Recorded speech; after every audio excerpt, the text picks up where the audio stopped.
네, 우리 인사합니다. 할렐루야 샬롬 하고 우리 인사합니다. 할렐루야 샬롬 샬롬 샬롬 샬롬 샬롬 샬롬.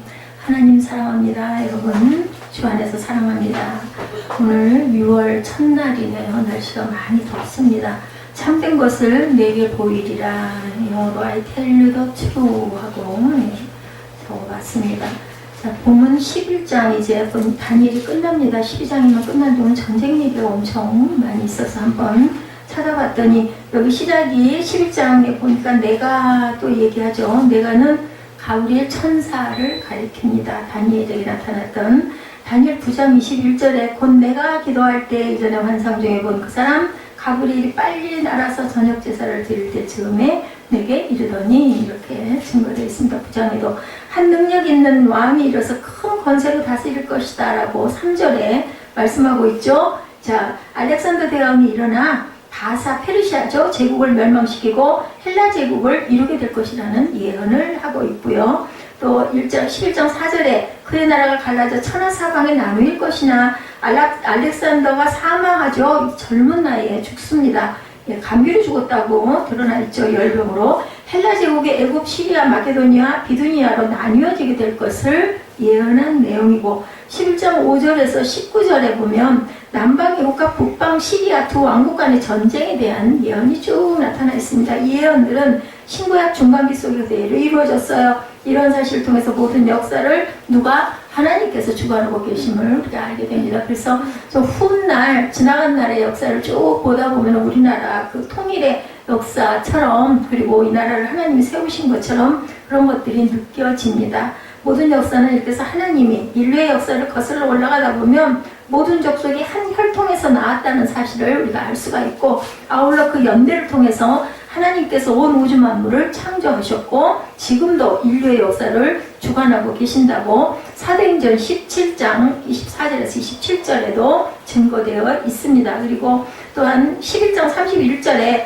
군대는 성소 곧 견고한 곳을 더럽히며 멸망하게 하는 가증한 것을 채울 것이다 라고 증거되어 있는데 이 예언은 BC 167년 예루살렘 성전에 제우스 신상이 세워짐으로 이루어졌습니다. 그러나 이는 1차적인 성취이며 궁극적으로는 그리스도의 재림 전에 불법의 사람 적그리스도가 일어나서 하나님의 성전에 앉아 하나님을 회방하게 될 것이라는 의미를 상징하고 있습니다. 마태복음 24장 15절에 다니엘이 말한 바 멸망에 가져온 것이 거룩한 곳에 선 것을 보거든 이렇게 증거되기도 합니다. 그래서 멸망의 적 그리스도께서는 멸망의 아들이 등장하죠. 예수 그리스도께서 재림하시기 전에 반드시 적 그리스도가 이렇게 등장한다라는 것. 멸망의 아들이 나타나 하나님의 성전에 앉아 하나님을 회방하게 된다. 그러니까 세상 가운데 사단만 있는 게 아니라 하나님의 나라에도 이렇게 사단이 존재한다라는 거죠. 데살로니가 후서 2장 1절에서 4절에 보니까 형제들아 우리가 너에게 구하는 것은 우리 주 예수 그리스도의 강림하심과 우리가 그 앞에 모임에 관하여 영으로나 말로나 우리에게서 받았다는 편지로나 주의 날이 이르렀다고 해서 쉽게 마음이 흔들리거나 두려워하거나 하지 말아야 한다는 것이라. 누가 어떻게 하여도 너희가 미혹되지 말라. 먼저 배교하는 일이 있고 불법의 사람 곧 멸망의 아들이 나타나기 전에는 그날이 이르지 아니하리니 이는 대적하는 자라. 신이라고 불리는 모든 것과 숭배함을 받은 것에 대하여 그 위에 자기를 높이고 하나님의 성전에 앉아서 자기를 하나님이라고 내세우느니라. 지금 말세 때죠. 내가 예수다, 내가 하나님 어머니다, 뭐 이런 자들이 우리나라에 나타나고 있습니다. 그리고 멸망의 아들은 짐승이라고 계시록 13장에 나타나 있습니다. 짐승은 그리스도께서 강림하여 나타나실 때 그 입의 기운에 결국은 멸망하게 된다. 데살로니가 후서 2장 8절에 그때 불법한 자가 나타나리니 주 예수께서 그 입의 기운으로 그를 죽이시고 강림하여 나타나심으로 패하시리라. 그리고 계시록 19장 19절에서 21절에 내가 보매 그 짐승과 땅의 임금들과 그들의 군대들이 모여 그 말탄 자와 그 군대와 더불어 전쟁을 일으키다가 짐승이 잡히고 그 앞에서 표적을 행하던 거짓 선지자가 함께 잡혔으니 이는 짐승의 표를 받고 그의 우상에게 경배하던 자들을 표적하여 미혹하던 자라. 이 둘이 산채로 유황불 붙는 못에 던져지리라. 이렇게 해서 말세의 징조에 대한 것들이 오늘 다니엘 11장에 나타나 있습니다. 다니엘 11장과 12장 사이에서는 10장 마지막 부분에 언급된 진리에 글에 관한 기록들이 다루어져 있고 특히 11장에서 바사 제국의 멸망, 그 뒤에 이은 헬라 제국의 분열에 관한 예언이 나오죠. 바사의 헬라의 왕들, 그런 부분들이 2절에 나타납니다. 하나님은 역사의 주관자로 그의 사역자들에게 계시를 이렇게 보여주신다라는 것을 우리가 다니엘 11장 전체를 통해서 알 수가 있는데, 비밀한 내용의 첫 번째 주제는 바사에서 새 왕이 일어날 것인데, 여기서 새 왕은 고레스와 캄비세스 그리고 다리오, 히스타스페스를 가리킵니다.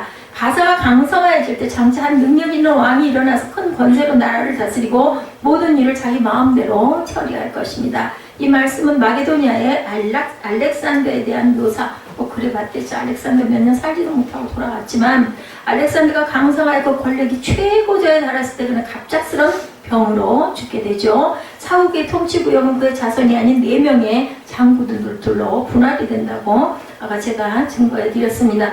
하나님이 부여하시는 권세에 대해서 다니엘 4장 25절에 왕이 사람에게서 쫓겨나서 들짐승과 함께 살며 소처럼 풀을 먹으며 하늘 이슬에 젖을 것이요 이와 같이 7대를 지낼 것이라, 이렇게 얘기하고 있죠. 그때 지극히 높으신 이가 사람의 나라를 다스리며 자기의 뜻대로 것을 누구에게든지 주시는 줄을 알리라고 말씀합니다. 임의로 행하고 스스로 강대해진다. 다니엘 8장 4절에 느부갓네살이 내 집에 편히 있으면 내 꿈에서 평강할 때, 느부갓네살이 짐승과 같은 그 형상이 되기도 했었죠. 애국과 수리아의 동맹에 대해서 5절과 6절에 드러나 있습니다. 본문에서 남방 왕은 알렉산더 대왕 사후에 애국을 차지할 프톨레미 1세를 지칭하고 있고, 프톨레미는 남방에 거하여 애국이라는 거대한 왕국을 통치했습니다. 그리고 프톨레미의 부하 중 셀류큐스는 애국을 만족하여 안디옥을 중심으로 수리아 왕국을 건설하였는데 그 힘이 애국보다 더 강하였다라고 증거되어 있고, 수리아 왕국의 강성해지자 애국과 수리아는 몇 해 후에 서로 동맹을 맺습니다. 애국은 프톨레미 2세의 딸 베레니스를 안티오쿠스 테오스에게 주어 결혼하도록 하죠. 우리가 아까 읽을 때 그 후반부에 딸의 얘기가 나옵니다. 이런 방법으로 두 왕국이 동맹을 하여 힘을 키우려고 했지만 그들의 계획은 결국은 실패했다. 여러 날 후에 에스겔 38장 8절에 여러 날 후 곧 말년에 내가 명령을 받고 그 땅 곧 오래 황폐하였던 이스라엘 산에 이르리니 그 땅 백성은 칼을 벗어나서 여러 나라에서 모여 들어오며 이방에서 나와 다 평안히 거주하는 중이라, 이렇게 증거합니다. 헛되은 무익한 노고에 대해서 전도서 4장 8절에 어떤 사람은 아들도 없고 형제도 없이 홀로 있으나 그의 모든 수고에는 끝이 없도다. 비록 그의 눈은 부요를 족하게 여기지 아니하면서 이르기를 내가 누구를 위하여 이같이 수고하고 나를 위하여 행복을 누리지 못하게 하는가 하여도 이것이 헛되어 불행한 노고로다, 이렇게 증거되어 있습니다. 애국과 수리아의 교전에 대해서 11절에서 14절에 증거됩니다. 안티오쿠스는 본초의 라오디스의 강렬한 질투심에 독살을 당합니다.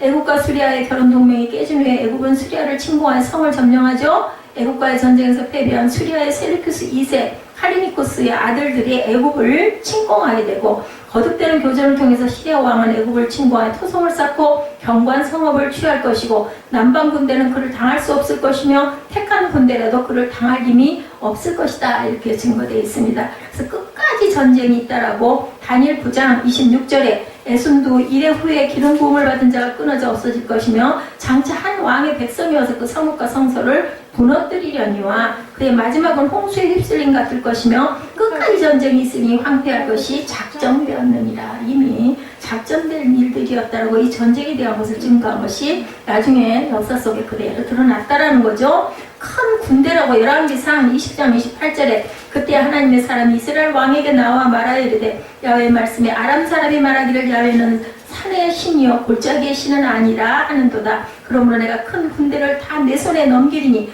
너희는 내가 야훼인 줄을 알리라 하셨나이다 하니라, 이렇게 증거되입니다.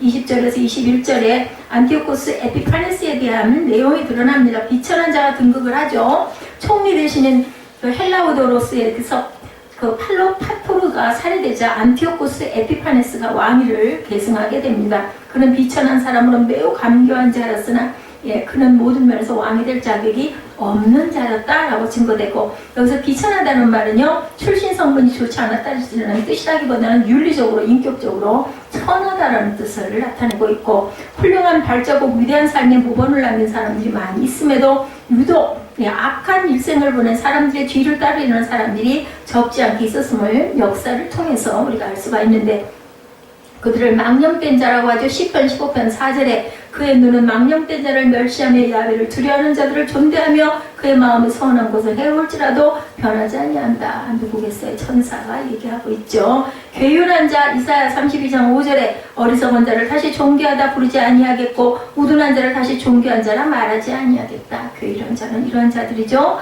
애굽을 침공하는 내용이 쭉 그 뒤로 나타납니다. 안티오코스 에피파네스는 괴울로 나라를 얻은 뒤에 그를 대적하는 자뿐 아니라 약조한 자들에게도 기만하여 그들을 정복해버리고 맙니다. 그는 평화 조약을 믿고 무방비한 상태에 있는 애굽을 반격하고 침공해서 탈취한 재물을 많은 사람들에게 나눠주면서 환심을 삽니다.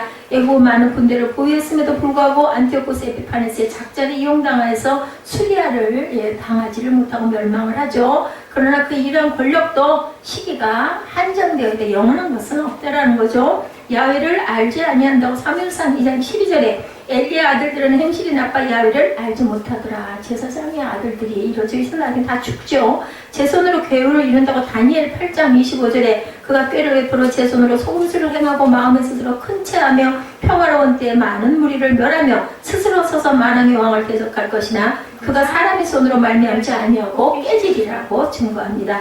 언약을 모독한 부분에서 31절에 안티오코스 에피파네스는 유대 종교에 대해 깊은 적개심을 가지고 있었고 그래서 유대인들이 중히 여기는 모세의 율법과 하나님께 대한 예배를 미워합니다. 그는 애굽을 침공한 후 많은 재물을 가지고 본국으로 돌아가다가 마음의 언약을 깨뜨릴 마음이 생겨서 그 일을 행합니다. 그는 유대를 통과하면서 잔인한 파괴를 행함으로 언약을 모독하고 매일 드리는 제사를 폐하고 멸망케 하는 그런 미운 물건들을 세웁니다. 그리고 의인들을 핍박합니다. 결과는 뭐겠어요?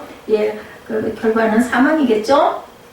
마음에서 여러 악을 떼어낸다고 에스겔 38장 10절에도 주 야훼께서 이같이 말씀하셨느니라. 그날에 내 마음에서 여러 가지 생각이 나서 악한 꾀를 낸다라고 말합니다. 마지막 때는 이런 자들은 다 죽임을 당합니다. 성도를 괴롭게 한다고 다니엘 7장 25절에 그가 장차 지극히 높으신 이를 말로 대적하며 지극히 높으신 이의 성도를 괴롭게 할 것이며 그가 또 때와 법을 고치고자 할 것이며 성도들은 그의 손에 붙임받으여 한 때와 두 때와 반 때를 지내리라. 고난의 때를 이렇게 지나가죠. 안티오코스 파괴와 멸망에 대해서 36절에 얘기하고 있습니다. 많은 나라를 멸망시키죠. 안티오코스 에피파네스는 그의 통치 말기에 자신의 군대를 총동원하여서 주변의 여러 나라들을 침략하여 멸망시킵니다. 이때 애굽 왕이 수리아 왕에게 접전했지만 결과는 완패를 당합니다. 그것으로 인해서 유다 땅까지 안티오코스 에피파네스의 발알이 짓밟히고 말죠. 그러니 얼마나 그 유대인들이 학살을 당하고 핍박을 당했겠습니까? 인생의 성공과 실패를 그가 가지고 있는 외적인 조건이나 풍부한 경험 등에 좌우되는 것은 결코 아니죠. 이긴 것 같았지만 결국은 그렇지가 못하다 임의로 행하고 스스로 강대하다고 다니엘 8장 4절에도 증거합니다. 내가 본즉 그 순양이 서쪽과 북쪽과 남쪽을 향하여 가더나 그것을 당할 짐승이 하나도 없고 그 손에서 구할 자가 없으므로 그것이 원하는 대로 행하고 강하여졌더라. 근데 영원하지가 못합니다. 중심의 악을 행했다고 시편 58편 2절에 아직도 너희가 중심의 악을 행하며 땅에서 너희 손으로 폭력을 달아주는도다. 이렇게 증거됩니다. 안티오코스가 괴로워합니다. 40절에 안티오코스 에피파네스는 가장 높은 명예를 갖고 승리에 흥분되었을 때 그리고 약탈품들을 적재했을 때 동북에서부터 소식이 들려오죠. 그 소식은 그를 괴롭힐 것이다. 또는 동쪽과 북쪽으로 페르디아의 왕이 그의 왕국을 내습하고 있다는 소식을 듣게 됩니다. 이것은 수리아 왕으로 하여금 어쩔 수 없이 자신의 계획을 버리게 합니다. 악인의 미련함은 하나님의 능력을 모르죠. 결국은 하나님 손에 다 멸망한다. 동북에서부터 소문이 이른다고 다니엘 11장 44절이죠. 그러나 동북에서부터 소문이 이르러 그를 번민하게 하므로 그가 분노하여 나가서 많은 무리를 죽이며 멸망시키고자 할 것이요. 이렇게 증거되어 있습니다. 물건을 겁탈하여 노력하려 한다고 에스겔 38장 12절에도 물건을 겁탈하며 노력하리라 하고 내 손을 들어 황폐하였다가 지금 사람이 거주하는 땅과 여러 나라에서 모여 짐승과 재물을 얻고 세상 중앙에 거주하는 백성을 치고자 할 때 악인의 최후에 대해서 45절에 증거되어 있죠. 마지막 절이죠. 예. 그가 장막 궁전을 바다와 영화롭게 거룩한 산사에 세울 것이나 그의 종말을 이르리니 도와줄 자가 없으리라고 증거하죠. 예.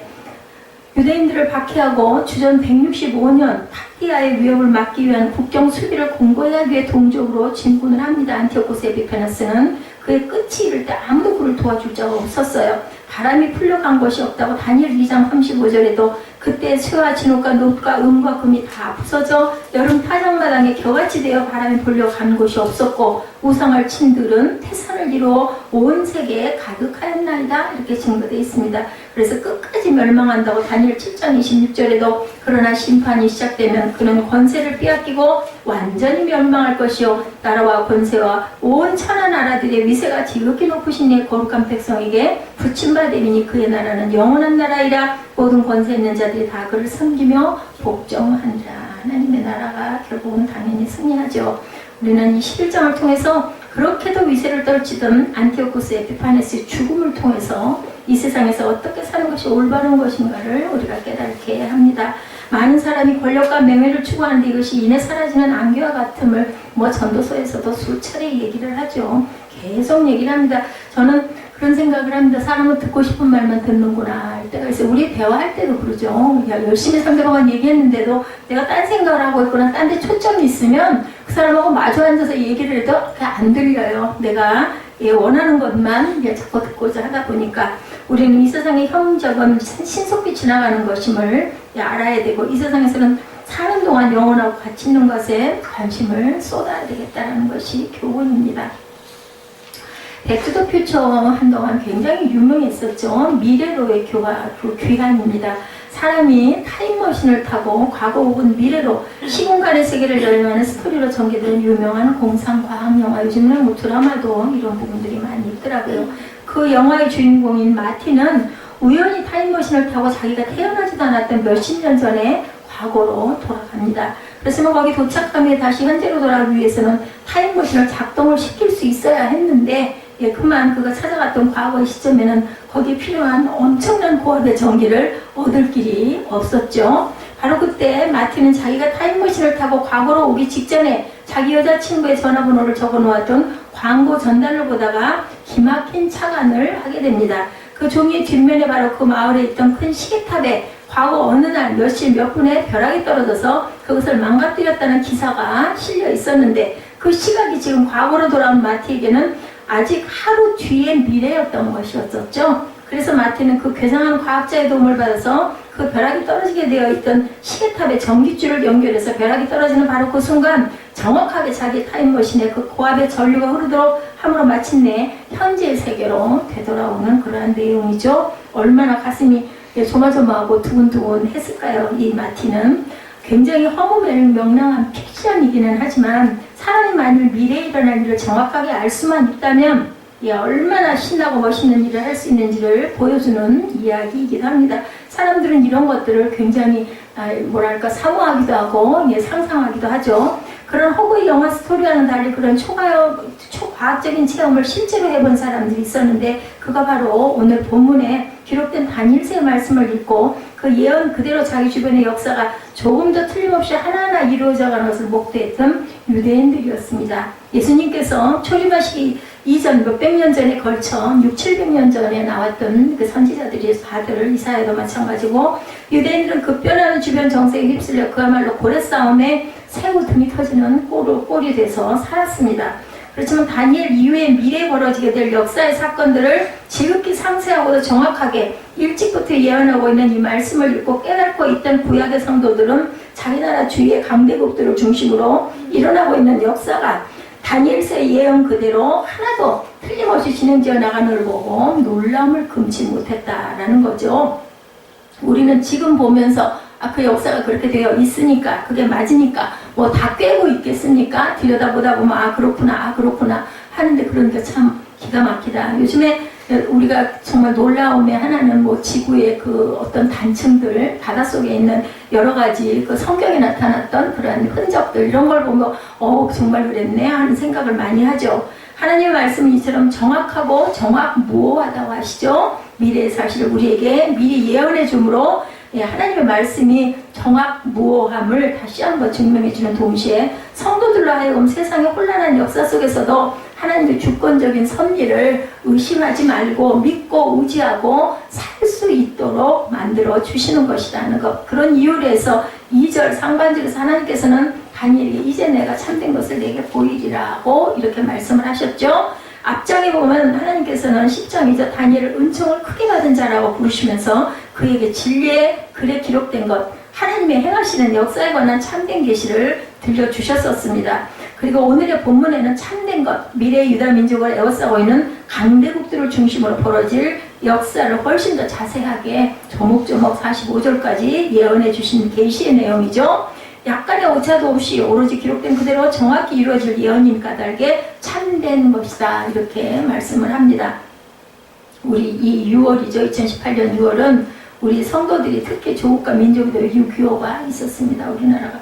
저는 참 늘 우리 교회 창립 그 기간을 보면서 그거 누가 맞췄겠어요? 누가 그 때를 뭐 일부러 만들었겠어요? 성령 강림절이 딱 그 주일이 그 들어있고, 예, 그 기간이었었어요. 그래서 20일이 성령 강림주의로들 많이들 그 기념 예배를 많이 드렸더라고요. 참 신기하다. 왜냐면 저는 장님 같았죠. 아무것도 모르죠. 왜냐면 단편적으로 보여주시는 부분을 가지고 그 감동대로 하나님의 나라를 세웠는데, 지금 우리가 보면은 하나님의 나라를 세워가지고 뭐 우리가 뭐 잘 먹고 잘 살고 더 막 좋아지고 이런 건 없습니다. 근데 다만 하나님의 영적인 뜻을 우리가 조금씩 깨달아 알고 가고, 또 이제는 하나님의 말씀 속에 우리가 깊이 들어가면서, 첫째는 제가 굉장한 것을 보화를 느끼면서 제가 이 기록을 만들고 다 수집을 해가지고 병합을 해서 여러분들에게 전하고 함께 느끼면서 정말 굉장한 많은 은혜를 받습니다. 하나님께서는 분명한 건 한 영혼을 천하보다도 귀하게 여기신다라는 것을 제가 알고 있고, 가끔 문득문득 말도 안 되는 소리일 수도 있겠지만, 그 우리나라 그 역사에 보면은 왕궁의 얘기들이 나오죠. 왕한테 궁녀 하나가 서원을 받으면 뭐가 돼요? 막 후궁이 되고 막 높임을 받죠. 정말 그 그늘지는 곳에 있지 않고 딱 호화롭게 딱 차려주고 보호되고, 그래서 뭐 여러 가지 그 관직을 주고 하는 여성들, 그런 것들이 이렇게 문득문득 생각이 나요. 하나님 나라에서도 하나님이 얼마나 인구가 많아요. 그 많은 인구 중에 하나씩, 예, 그 들으시고 이렇게 보시고 세워서 그 사람을 뽑아서 세워서 은혜를 주시는 부분. 그래서 성은을 입었다고 그러잖아요. 왕에게. 그런 그 궁녀들이 은혜를 받아가지고 제 이쁘다 해가지고 하룻밤 지내고 나면 성은 받은 궁녀는 함부로 하지를 못했다고 그래요. 예, 그런 부분이 저는 왜 이렇게 대입이 돼서 생각이 되는지, 얼마나 영광이고 얼마나 정말 은혜고 기쁨이고 가문의 영광이라고 하죠. 근데 우리가 세상에서는 어떤 뭐 대회 나가가지고 무슨 상을 타거나, 그죠? 아니면은 뭐 박사가 되거나 뭐 되게 유명한 사람이 되면 와, 정말 그 가문의 영광이다. 돈을 많이 벌어가지고 세계적으로 뭐 베스트 10에 들어가거나 하면은 뭐 대단하죠. 그러면서도 그보다 더 높은 곳에 계시는 하나님께 은혜를 입은 사람들에게는 아무런 그런 생각을 안 해요. 너무나 뭐 그래 빠졌다. 그렇지만 우리 인구에 비해서 우리나라 역시도 5만 교회라고 얘기합니다. 근데 굉장히 많은 숫자인 것 같지만 인구에 비해서는 얼마나 적은가. 그 교회가 세워진 거기에 그 목회자들, 종들, 하나님의 은혜를 입은 자들이에요. 저는 그렇게 생각을 합니다. 그래서 조국과 민족에 대해서 하나님께서 이루어주신 과거의 역사를 기록된 참된 예언을 통해서 깊이 새겨보면 우리가 미래의 소망을 위해서 간절히 기도를 더 많이 드려야 할 5월 성령 강림주가 있는 5월달을 지나 6월달에 또 하필이면 우리나라는 6.25와 38선이 생기죠. 남북이 나뉘는 그런 분단, 중앙에, 그러니까 역사 속의 중앙에 서 있구나라는 생각을 저는 늘 합니다. 성경은 세상 역사에 대해서 어떤 참된 것을 우리에게 그 다음에 보여주고 있나, 우리 한번 뭐 시간은 짧지만 그리고 뭐 본문이 길고 주석을 하다 보니까 항상 쫓깁니다만은 그래도 우리가 귀가 이제 좀 빨라도 빠른 대로 그냥 우리가 흐름을 따라가지 않습니까? 성경의 참된 예언은 세속적인 강대국들도 하나님의 때가 되면 반드시 멸망할 것이다. 우리가 길게 읽었지만 뭐 다 알 수도 없지만 이름도 낯설죠. 어디 들은 기억은 나지만 우리가 안 듣고 다시 보지 않고는 뭐 외워서 말할 수도 없는 그런 그 왕들이 많이 나오지만 결국은 마지막 때는 멸망한다라는 얘기예요. 지 멋대로 여기 보면은 막 엄청 악한 짓들을 많이 해서 많은 사람을 죽이고 학살하죠. 유대인들을. 결국 그들도 결국은 죽고 만다. 시간의 차이일 뿐이에요. 학살당한 사람들은 정말 억울하게 일찍 죽음을 당하지만 학살하는 자들도 결국은 죽고 살아남지 못합니다. 본문 2절 이하 4절에 기록된 내용들이 성경의 참된 예언은 세속적인 강대국도 하나님의 때가 되면 반드시 멸망할 것이다. 그래서 이제 내가 참된 것을 내게 보이리라. 보라, 바사에서 새 왕이 일어날 것이요 그 후에 넷째는 그들보다 심히 부요할 것이며 그가 부요함을 강하여진 후에는 모든 사람을 격동시켜서 헬라국을 칠 것이며 장차 한 능력 있는 왕이 일어나 이 알렉산더 대왕이죠. 큰 권세로 다스리며 임의로 행하리라. 그러나 그가 강성할 때 그 나라가 갈라져 천하 사방에 남일 것이나 자손에게로 돌아가지도 아니할 것이다. 거기서 장군 넷이 일어나가지고 나라가 찢어지죠. 그렇게 해서 세워진다. 그렇지만 결국은 그 자손에게로 돌아가지도 않는 거다. 중간에 죽는다. 멸망한다는 거죠. 자기가 주장하던 권세대로도 되지 아니하니 이는 그 나라가 뽑혀서 이외 사람들에게 돌아갈 것이다. 결국은 멸망합니다. 절대로 멸망할 것 같지 않은 알렉산더 대왕이라고 하잖아요. 대단한 업적 있고 전쟁에서 승리를 많이 하고 땅을 많이 차지한 사람들을 대왕이라고 합니다. 우리 그 역사에 보면 저는 잊히지 않는 왕 광개토 대왕 생각이 납니다. 대왕이라고 이름을 하죠. 다니엘이 묵시의 예언을 받고 있을 당시 세계 역사의 패권을 쥐고 있던 파사 페르시아죠. 그 뒤를 잇게 된 헬라 제국의 미래를 예언한 말씀이다. 우선 바사 제국에서는 새 왕들이 일어난 후에 넷째 왕이 나타날 것이다. 이것은 바사 제국이 200년의 전성기를 누리는 동안 특별히 돋보였던 몇 왕들을 가리키는 말인데, 마지막으로 심히 강성했던 왕, 그죠? 크세르크세스 1세가 나타나는데 그거 바로 여기서 말하는 넷째 왕이다. 그런 여기 기록된 대로 심히 부요한 왕이 되었었는데 자신의 그 부요함과 강함과 또한 모든 사람을 격동시켜서 강함을 과신해가지고 모든 사람을 격동시켜서 헬라 제국을 치게 합니다. 그래서 그는 4년 동안 연병력 약 250만을 동원시켜서 헬라국 그리스를 침공했었는데 결국에는 유명한 살라미스 해전에서 아테네 해군에게 대패하고 그것이 바로 바사 제국이 쇠퇴하게 되는 시발점이 되고 말았다. 이건 뭐 역사 속에 나타난 내용이니까요. 그대로일 것입니다. 최전성기라고 자신만만했던 바로 그때 이렇게 아이러니하게도, 그죠? 말도 안 되게도 바사 제국의 멸망의 순간이 찾아들어가 페르시아는 이렇게 정말 급격하게, 이거 엄청 왕성한 것 같았는데 순식간에 멸망을 받습니다. 그 바사 제국 뒤를 이은 헬라 제국도 결국은 마찬가지가 되어버린다. 오늘 본문의 내용들입니다. 장차 일어날 능력 있는 왕이란 바로 유명한 알렉산더 대왕을 가리킨다고 아까도 저희가 주석 볼 때도 봤죠. 그는 그리스 반도 북쪽에 있던 마게도니아의 왕이었는데 그리스를 통일함으로써 바사 제국을 종결시켰을 뿐만 아니라 계속 동쪽으로 침공해서 결국 인도까지 이르는 대제국을, 인도 넓은 땅까지 차지하는 대제국을 이루었습니다. 30대 초반에 그야말로 큰 권세로 다스리며 임의로 행하는 대왕이 되었던 거죠. 그렇지만 그의 멸망도 그가 강성할 때 한창 세계를 호령하며 위세를 떨치던 바로 그때 순식간에 멸망이 찾아오죠. 젊은 나이에 갑자기 병사를 합니다. 열병을 하라 감기를 알아서 죽었다고 나타나 있는데 그 나라가 갈려져 천하 사방에 나누이게 되었다라고 나타납니다.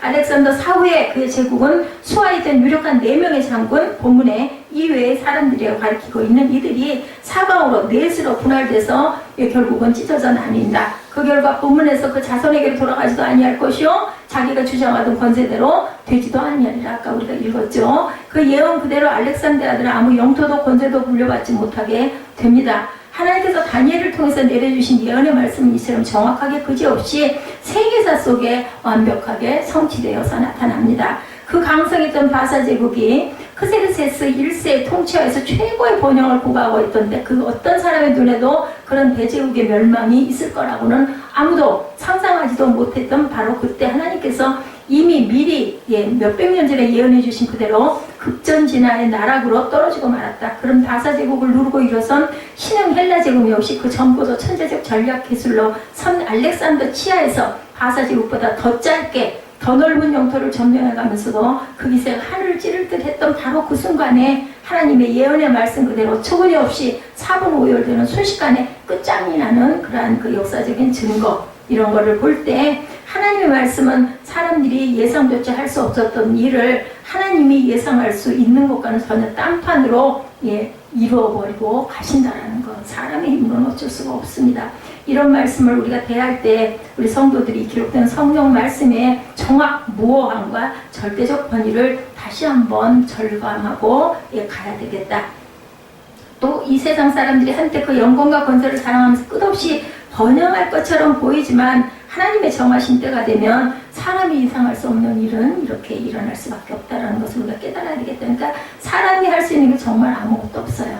우리 인생을 아무도 알 수가 없고, 근데 특히나 어떤 그 질병에 걸려 있거나 내가 그 생명의 위협을 조금만 느끼다 보면 이건 사람의 힘으로 될 수는 없는 부분이다. 그러게 되면 하루하루가 기적 같은 시간, 하나님이 주신 시간이 선물이라는 생각을 하게 됩니다. 지금도 우리 주변에 있는 강대국들을 보죠. 소련 여러분들 어떠세요? 전 참 그 기억이 생생해요. 어느 날 갑자기 소련이 없어졌다는 거예요. 그 소비에트, 그 소련 하면 아주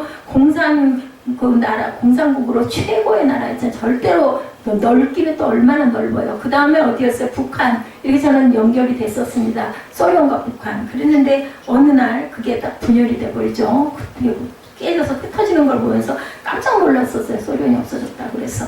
자, 이런 것들을 보면 우리가 정말 하나님의 구속사의 흐름이 극동에 있는 대한민국에까지 이루고 계속해서 서진을 해야 할 지점에 이르자 최대의 방해물인 철의 장막을 하나님께서는 하루하루 조금씩 무너지게 만들 것이다. 남북은 분명히 통일될 것입니다. 그렇다면 지금 세계 2위를 자랑하는 일본의 경제력이 우리나라에도 지대한 영향을 미치고 미국에 필적할 자 없는 군사력이 전 세계를 당분간 평화롭게 만들 것이라고 짐작하는 건 역시 실상은 아무도 보장할 수가 없다. 유럽도 그렇고 또한 그 미국 세력, 또한 영국, 프랑스 이런 나라들이 지금은 굉장히 힘을 잃고 있고 뭐가 강성해지고 있어요. 중국이 부상됩니다. 근데 중국이 부상되기 전 여러 해 전에 그런 얘기를 많이 들었어요. 교회 제가 지금도 기억을 합니다. 무슨 교회죠? 저 꿈의 교회. 거기 목사님이 늘 중국에 대한 이야기를 해서 그때가 언제예요? 굉장히 많이 했어요. 저는 그 얘기를 들으면서 무슨 중국이야. 참 중국 좋아하지 않았거든요. 그랬더니 중국이 이제 그 무역의 중심 지점이 될 것이고 중국의 그 인력들이 엄청나게 드러나가지고 부각이 돼가지고 장악을 할 것이다라는 얘기를 들었는데 그러고 나서 한 7, 8년, 10여 년이 그러고 난 지금 보면 메이드 인 차이나가 아닌 게 없죠. 그 인력들이 그야말로 예전에 중국군 침입해 내려온다면 인해 전술이라서 사람이 숫자가 많아가지고 막 밀고 내려오면 그렇게 아무도 당할 자가 없었다가 했는데 그 인력이 결국은 이런 노동력으로 또 드러나면서 부상이 되는 것. 자, 이렇게 해서 기록된 예언의 말씀은 아무리 신흥제국이고 아무리 강대국이고 아무리 성장이 일러있는 나라고 아무리 당장은 세계 무대에서 당할 자 없는 주역 것처럼 보인다 할지라도 결국은 세상 역사의 진짜 주인공이 아닌 것을 명백히 우리는 알고 가야 되겠다. 결국 이 세상의 모든 나라들은 다 하나님의 손에 잡혀있는 막대기에 불과하다. 그 아래에 있는 각 나라에 있는 백성들, 그 국민들 다 마찬가지입니다. 그래서 마른 막대기다 이런 얘기들을 많이 성경에 나타나죠. 자, 미국을 믿지 말고 소련에 속지 말라. 일본은 일어난다. 조선아 조심해라. 뭐 이런 그 얘기들을 제 세대 이전 사람들은 많은 노래를 지어서 부를 정도로 했다라고 합니다. 왜냐하면 세계 정세가 그랬기 때문에, 그죠? 소련에 속지 말라는데 소련이 이미 없어졌습니다. 대한민국은 소련에 비하면 정말 눈에 띄지도 않는 겨 같은 존재였는데 대한민국은 부상을 하죠. 하나님을 믿고 제가 생각할 때는 정말 많은 선교사님들 또한 교회들이 그만큼 정말 기도 많이 했어요. 새벽기도. 지금도 제가 어린 날 기억이 납니다. 얼마나 새벽기도에 가서 열심히들 기도를 했는지 저희들은 그냥 흉내만 내고 가는 거죠. 제대로 기도도 못하고 갑니다. 우리 성도들은 미국이나 러시아나 일본이나 중국 같은 나라를 자체를 보지 말아야 되겠죠. 강대국도 하나님의 절대 주권으로 움직이고 계시는 하나님의 손 안에 있다는 것을 잊지 말아야 되겠다. 두 번째로 성경의 참된 예언은 역사의 혼란 중에도 하나님 나라의 백성은 안전보장 이사회, 저는 그 생각 신탁통치 이사회 뭐 이런 게 있었죠. 우리나라가 통치를 받았잖아요. 그런데도 그런 쪽에서 나라를 보호해가지고 결국은 나라가 살아 일어납니다. 헬라 제국 이후에도 이스라엘은 여전히 두 나라 싸움에 틈바구니 끼어서 양쪽으로 얻어맞으면서 살게 되었지만 이스라엘을 참 연약하고 우리나라는 정말 눈에 보이지도 않는 점 같은 나라라고 하지만 거기에 그 충청도 요만한 그 이스라엘이에요. 보면 그런데도 지금도 살아있죠. 그건 역시 어디까지나 하나님의 주권에 진행된 일이라는 사실을 오늘 본문에서 증거하고 있죠. 이런 큰 나라 사이에 틈바구니에서 얻어맞으면서 끼어있었지만 결코 멸망되지 않습니다. 5절 이하 20절까지 내용은 헬라 제국의 뒤를 이어 넷으로 분열된 나라들 중에서 특별히 이스라엘 민족에게 직접적으로 영향을 끼치게 된 두 나라에 대하여 자세히 예언하죠. 그 두 나라를 가리켜 본문에서 남방의 왕, 뭐 북방의 왕 이렇게 얘기를 하지만 이것은 바로 알렉산더 대왕 사후에 남쪽의 애국을 차지했던 프톨레미 왕조와 북쪽의 시리아를 차지했던 세르큐스 왕조를 가리키는 것이다.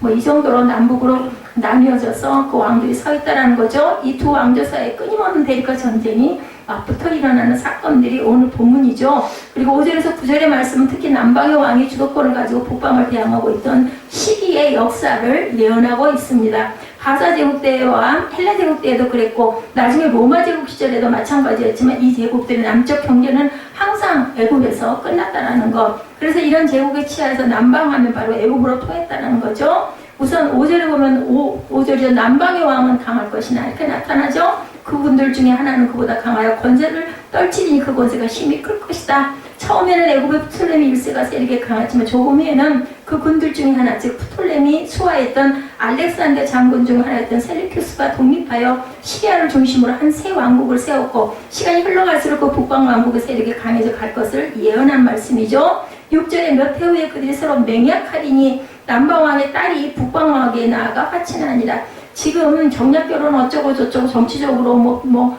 경제적으로 그런 얘기가 있지만은 벌써 이 성경에 나타난 그 왕들 보면은 이런 식으로 정략결혼은 그때도 이루어진 걸 우리가 보죠. 예.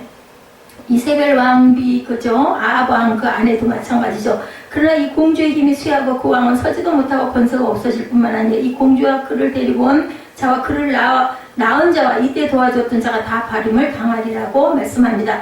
이것은 남방의 왕 프톨레미 2세가 북방한 안티오코스 1세와 화친하기 위하여 자기 딸 베레니스를 정략결혼의 희생물로 내어줬던 사실을 예언한 내용이죠. 그 공주는 나중에 오히려 안티오코스의 전처에 살해를 당하고 그녀가 안티오코스 1세에게서 낳았던 왕자 역시 죽임을 당하고 그들 편에 섰던 자들 모두가 같은 꼴이 되고 그것이 결국은 멸망의 원인이 되고 만다. 우리나라 그 이시조선 역사를 보면서도 보면은 그 역사극 보면은 뭐 그냥 죽이고 모략하고 뭐 음모하고 그래서 결국은 맨날 그저 쿠데타 일으켜가지고 그 세대를 다 죽여버리고 아주 전부 피바다를 제가 봅니다. 그런 걸 보면서 정말 나는 정말 복을 받은 세대에 살고 있구나 생각을 저는 많이 합니다. 그래서 그 왕은 서지 못한다는 말이 바로 공주의 아들이 북방왕국의 왕자를 물려받지 못한다라는 뜻을 갖고 있다.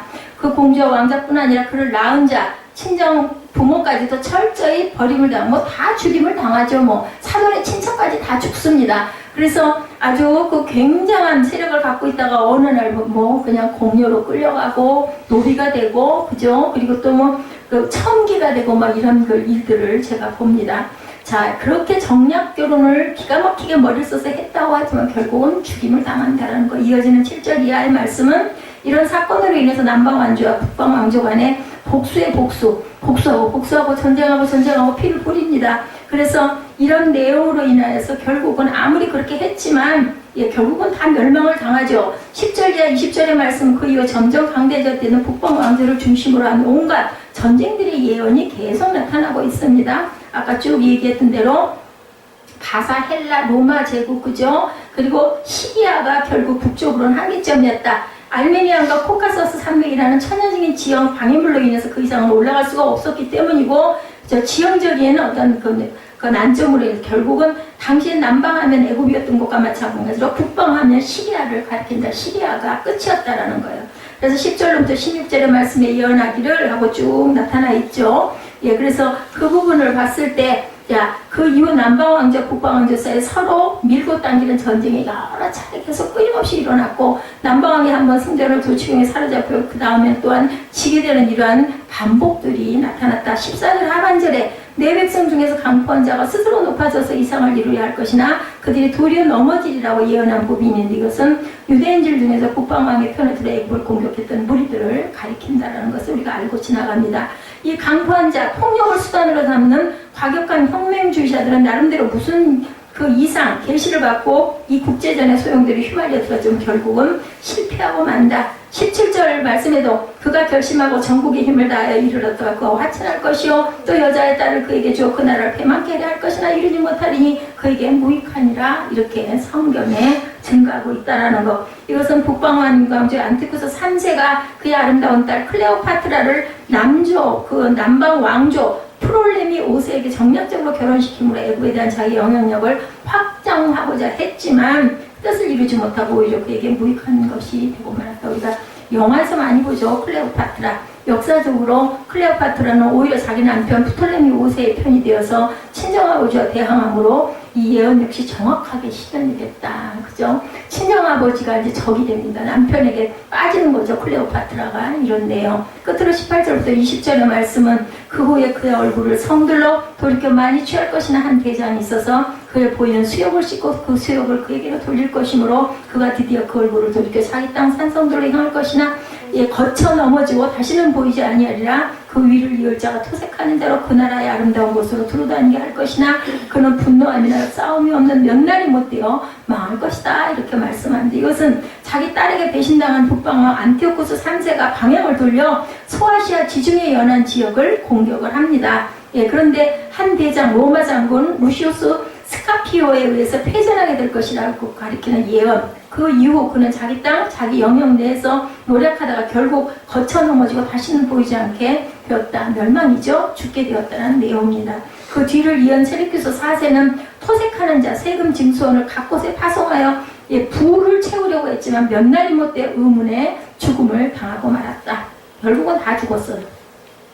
이처럼 남주 프톨레미 왕조와 북쪽 셀루키스 왕조 사이에서 벌어질 일들이 이처럼 상세하게 다니엘서를 통해서 예언되었고 그 예언들이 하나도 틀림없이 정확하게 성취된 것이 참 놀라운 일이다. 역사적으로 우리는 이것을 보고 가야 된다. 결국은 모든 그 권력은 모든 이 세상에 돌아가는 모든 흐름은 누가 하나님의 손안에 있다라는 것을 기억을 해야 된다라는 거죠. 자, 강대국들의 전쟁과 흥망의 소용돌이가 오로지 하나님의 예언의 말씀대로 정확하게 벌어지고 있는 역사라는 사실을 우리가 깨닫고 믿고 가야 되겠다.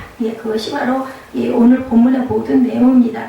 하나님께서는 세상에 강해 보이는 나라들 마치 역사의 주인공처럼 영원할 것처럼 보이는 그러한 나라들을 홀로 주장하시고 흥망성쇠를 한 손에 쥐고 계시다는 것.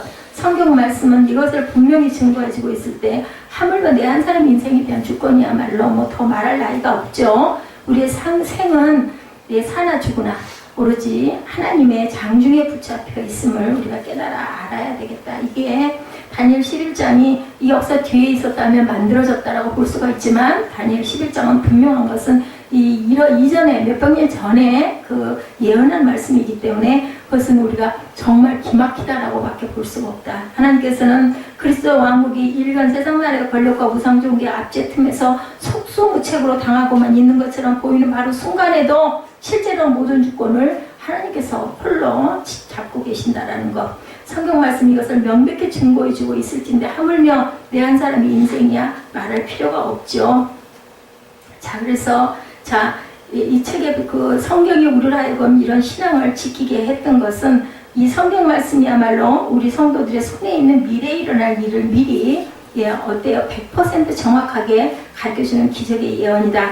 그래서 보면 기독교는 기둥이 둘인데 하나는 이적이고 하나는 예언 성취다. 이렇게 말을 한 사람이 있습니다. 성경이 완성되지 않았던 구약시대, 신약의 초대교회 시대까지도 하나님께서 당신의 백성들을 신앙을 위해서 이적을 베풀어 주시죠. 깨닫게 하시려고. 그렇지만 이제는 오직 완성된 정확한 예언, 신구약 66번의 말씀으로도 우리의 신앙을 충분히 바치고도 남는 기둥이 되게 해주셨는데도 불구하고 우리 눈에 훤히 보이는데도 불구하고 그것을 귀하게 여기고 온전하게 여기고 우리가 밝게 알기가 정말 어렵다. 왜냐면 답이 눈에 뻔히 보이는데 아이들이 답안지 베끼잖아요. 베낄 만큼의 것들이 성경에는 그냥 다 드러나 있는데도 불구하고 우리는 그것을 제대로 깨닫지는 못하는데 우리가 다니엘서 11장을 오늘 저도 아는 부분이 없습니다만 읽으면서 느끼면서 두서없이 급하게 흘러가면서 이런 일들이 이런 성취가 어떻게 이렇게 정확하게 성경에 기록되어 있었을까 놀라움을 금치 못하고